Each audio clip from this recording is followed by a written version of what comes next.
Salut à tous, je suis ravi de vous retrouver sur canalturf.com pour évoquer cette réunion de gala du samedi 1er octobre sur l'hippodrome de Chantilly. À l'affiche, pas moins de 2 groupes 1, dont le marathon Prix du Cadran, mais également 4 épreuves estampillées groupe 2. Concernant le quintet, on va commencer par cela. Il s'agira d'un handicap, le grand handicap des milers, 1600 mètres. Voici ma sélection. J'ai placé en tête numéro 4, Roero, un cheval qui est confirmé à ce niveau. Il vient de trouver sa forme sur l'hippodrome de Chantilly sur 1400 mètres. Mais les 1600 mètres ne lui poseront aucun problème. J'en ai fait mon favori devant le numéro 3, Equiroy.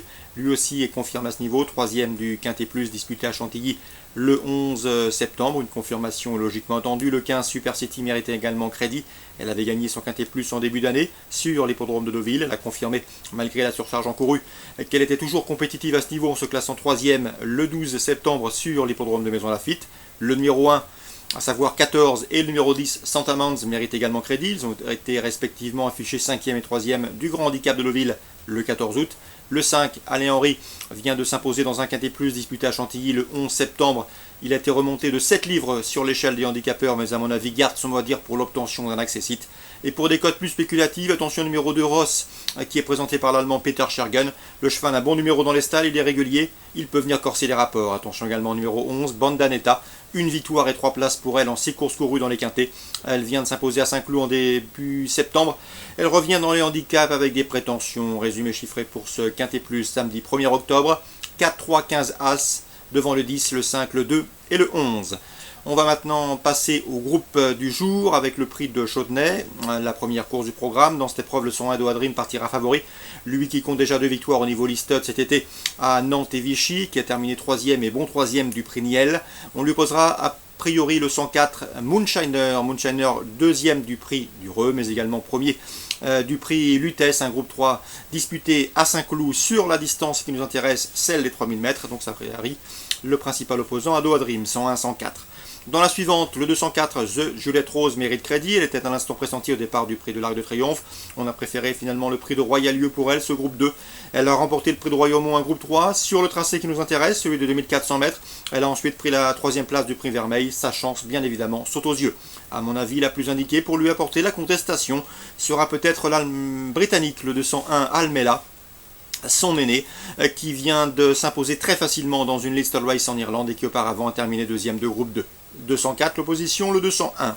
La 4e, on a au départ un cheval qui est également pressenti au départ de l'arc, c'est le 407 Zarak. Zarak, vous le connaissez, dauphin d'Almanzor dans le prix du Jockey Club, 2e également du prix Guillaume d'Ornano avant de prendre la 4e place du prix du Moulin de Longchamp dans ce prix de l'art.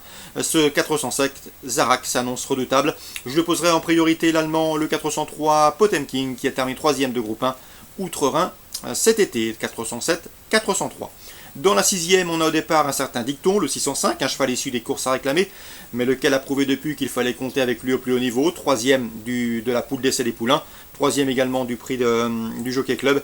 Il a bien fini à la 5e place du prix Jacques Lemarois. C'est a priori un choix évident et un candidat sérieux pour le succès dans ce prix Daniel Wildenstein. L'opposition, pourquoi pas le 604, Moonlight Magic, un cheval qui a couru au niveau groupe 1 au cours des derniers mois, 6e de l'Irish Derby, 6e également des Irish Champion Stakes, un cheval qui a du métier, donc c'est pourquoi pas un opposant sérieux, 605 et 604 dans ce prix Daniel Wildenstein. Concernant le prix du cadran, il s'agira de la 5e course du programme. On a au départ le 501 Vazirabad qui a trouvé sa voie sur les parcours de tenue. Un cheval de tout premier plan sur ces distances de longue haleine. Il a remporté le prix Royal Oak, un groupe 1 l'an dernier. Également une épreuve à Meydan, la Nobel World Cup. Lauréat également du prix Gladiateur récemment. C'est le favori logique, le 501 Vazirabad. L'opposition, sans doute le 504 Nawal, son dauphin dans le prix Gladiateur. Attention également au 508 1000 Émile, qui a déçu certes dans le prix Gladiateur, mais qui est le tenant du titre lorsque cette course se déroulait l'an dernier à Longchamp. 1000 Émile qui tient la distance, mais qui a l'habitude de perdre son influx au moment de se rendre en piste. C'est son problème. L'opposition pour le 501 Vazirabad, à mon avis, sera le 510 Nerliko, qui a bien gagné facilement le prix Kergorley, c'était le 21 août à Deauville. Donc mon ordre préférentiel pour ce prix de cadran groupe 1 distance marathon, 501, 510, 504.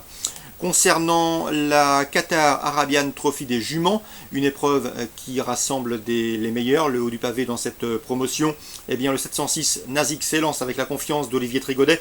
l'homme de confiance d'ailleurs de Madame Jean-François Bernard. L'interview est disponible sur canalturf.com. Eh bien, sachez que ce 706 Nazik devrait terminer parmi les 3 premières au dire de son entourage. Il redoute en priorité le 707 Vorud, qui l'a devancé notamment cet été sur l'hippodrome de la Thèse. Donc 707 et 706, les deux juments à suivre dans ce 7e rendez-vous. Concernant la Réunion 3 à Mont-de-Marsan, j'aime beaucoup dans la première le 101 à Tige. Thomas Fourcy m'en a dit le plus grand bien. Le cheval est proche de sa course et à mon avis il trouve ici l'occasion d'épingler un premier succès, le 102 à Tige. Concernant la Réunion 4 à Toulouse, focus sur